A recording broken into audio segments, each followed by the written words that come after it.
আসসালামু আলাইকুম ওয়া রাহমাতুল্লাহি ওয়া বারাকাতুহু।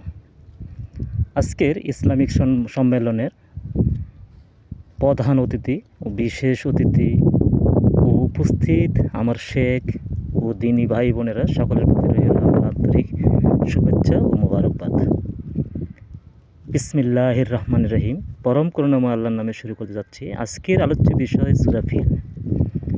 সূরা ফিল মক্কা নগরীতে অবতীর্ণ হয়েছে, কারণ ইয়েমেনের সম্রাট আব্রাহার যখন মক্কা শরীফ ভাঙার জন্য তার সৈন্য সামন্ত হাতি নিয়ে আসছিল, তখন আল্লাহ তাকে এক বিশেষ পাখির জাকে জাকে এসে তাকে নিক্ষেপ করে তাকে ধ্বংস করে দিয়েছিল। আলাম তারা কাইফা ফাআলা রাব্বুকা বিআসহাবিল ফিল। হে নবী, আপনি কি দেখেননি আপনার রব হস্তি বাহিনীর বা হস্তি দলের উপর কীরূপ আচরণ করেছে?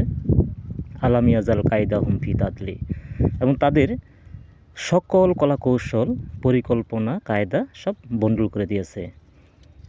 ওয়ারসালা আলাইহিম তায়রান আবাবিল, এবং তাদের উপর যাকে যাকে পাখি প্রেরণ করিয়াছে। তার মিহিম বিহিজারাতি মিন সিজ্জিল, এবং পোড়ামাটির ছোট ছোট কঙ্কর, পাথরের কঙ্কর মুখে এবং পায়ে নিয়ে তাদের উপর নিক্ষেপ করেছে।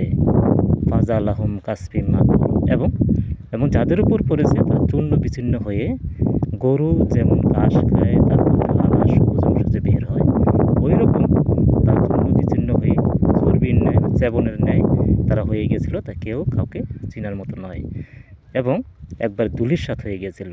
এবং যাদের উপর পড়েছিল তারা মোটামুটি একবারে শেষ হয়ে গিয়েছিল, গলতে গলতে গলতে শেষ হয়ে গিয়েছিল। তাই আমি বলবো, আল্লাহর সাথে কখনো কাউ নাফরমানি করা উচিত না, আল্লাহর সাথে কাউ শরিক করা উচিত না, এবং আল্লাহর ঘরের প্রতি কেউ নারাজ হওয়া উচিত না। তাই আমি বলবো, এখানে আমার বক্তব্য শেষ করে এখানে আমার শেষ করছি। আসসালামু আলাইকুম।